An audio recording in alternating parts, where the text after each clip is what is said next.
Hi, and welcome to another driving video from Intensive Driving Courses NI.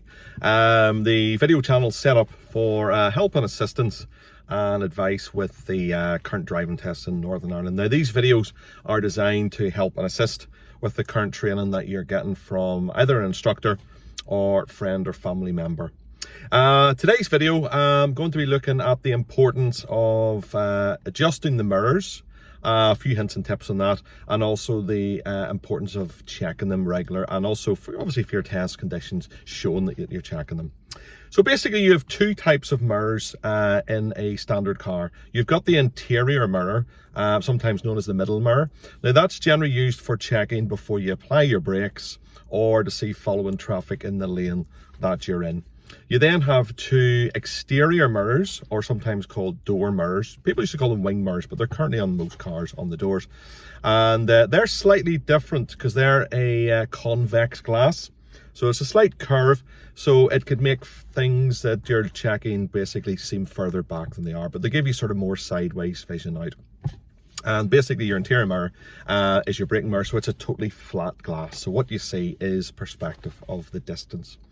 So when you're driving along, you're going to be changing speed and direction on various occasions. So any sort of change of either or both of those, you're going to check your mirrors. Always check your interior mirror first of all. As I say, it gives you your true perspective, I do beg your pardon, and then back it up with the direction of where you're going. So let's say you're driving along and you want to apply your brakes. You're going to check your interior mirror. Now, when you're checking it for test conditions, try to raise the head slightly and even say the terms interior mirror, because it gives then the eyes a couple of seconds or so to sort of take a mental picture in what you see. If you're then going to be turning left, it's going to be who's behind, so you're raising over and down then towards your outside left hand mirror, and that's obviously going to be for any cyclists and sort of perspective of any lane changes that you need to make. Checking to do a right turn or a lane change to the right, or maybe coming around a parked vehicle. So again, it's who's behind, who's beside, and then apply whatever signal you need, whether it's brakes, indicators, road position, or maybe a combination of all three of them. Other times that you're going to check your mirrors is generally a change of speed limits. So let's say you're coming up from a 30 to a 50. Now, as you approach the new speed limit, you're wanting to check behaviour to see if any motorcyclists, drivers, etc. are going to accelerate too early. So before you decide to accelerate, obviously when you get level with your gateway signs, just check to see if somebody's maybe gone for the overtake first of all.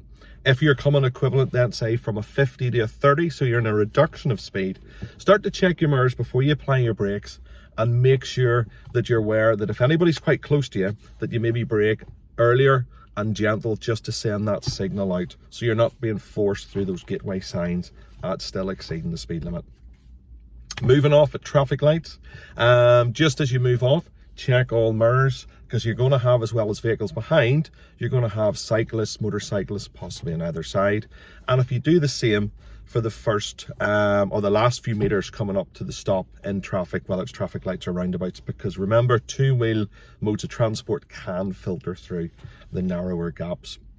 Another good time to check your mirrors obviously is if you're going to go round a parked obstruction, which could be a van, could be another car, could be a skip, etc. So let's say you're coming up and you've got an obstacle on your side, you're needing to change speed and direction. So if you're going to be moving out, it's who's behind, so raise the head, who's beside, apply an indicator if necessary, move around the object. But the other thing is, before you come back in, check the middle mirror and the left mirror to see that you've cleared either the parked vehicle, the skip, or possibly a cyclist. Because a lot of people come out, they do not check when they come back in again, and obviously there could be somebody in that blind spot. Mirror adjustment on most vehicles interior is just sort of grabbing and trying to frame as much of the back screen as you can. The two door mirrors, exterior mirrors, now the operating switch could be in various places. It could be on the dash, it could be on the door panel, etc. So hopefully your instructor has gone through that with you.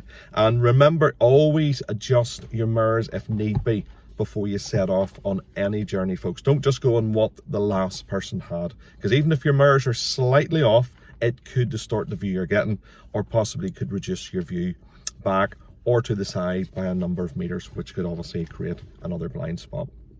So join us again soon, folks, and there'll be other videos coming on Intensive Driving Courses NI. Please remember to like and subscribe, and also hit the bell for notifications of new videos that will come up.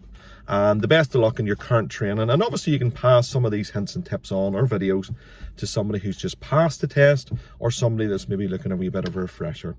So all the best, folks. We'll speak again soon.